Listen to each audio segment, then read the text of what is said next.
Hi and welcome to today's Of Perspective. We'll be looking at the big goons overpopulation strategy. Some of you may not understand what this big goon we are referring here means, but that's because there's a few videos posted before about how the big goon owns and controls the world.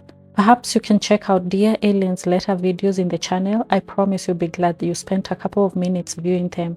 And since these videos exist, I won't repeat it here to save time and also not to deter from the main purpose of this particular video. Well, the last 2 or 3 decades have seen the message of overpopulation pushed across all networks and to as many people as possible globally. Earth's human population is currently estimated to be about 9 billion. To top-tier stakeholders, that population is a cause for concern, but the rest of the earthlings, well, they have barely noticed anything except the overcrowding in urban regions while rural ones become increasingly vacant. But let's backtrack a little bit, just a few centuries back when civilizations had not monetized medicine, healthcare, and food production. See, back then, populations were somehow, in quote, manageable, end quote. Natural selection did its thing. Well, naturally, with minimal interference from humans. Life expectancy was shorter than today. I mean, lots of women died during childbirth and fewer kids made it to their 5th birthday.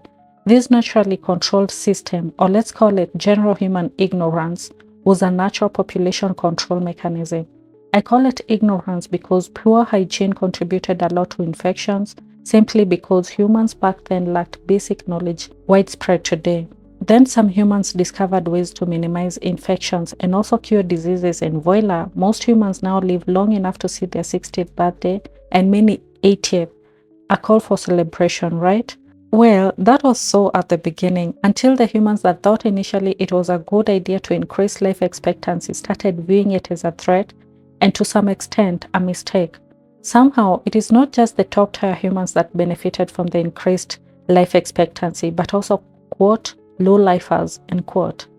The middle and low-lifers are necessary as they are the fuel that keeps the engine running so the top-tiers can continue enjoying life.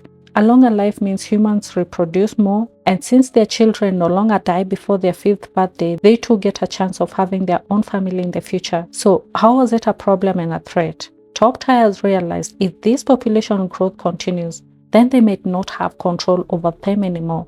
That's the main fear. Other fears were that natural resources remain finite and constant. This narrative could easily be bought by everyone rather than they fear they could lose power and control when middle and low lifers increase into unmanageable sizes.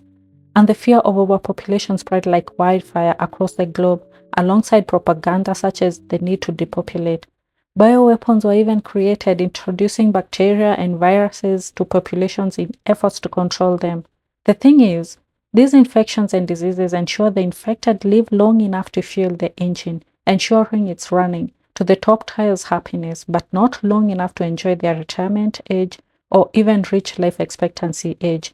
So, was there any need to interfere with the original natural selection system, where people died perhaps out of ignorance only for their life expectancy to be increased and unfortunately controlled in every aspect by few humans? Did the increased life expectancy benefit the first benefactors or the few that control them?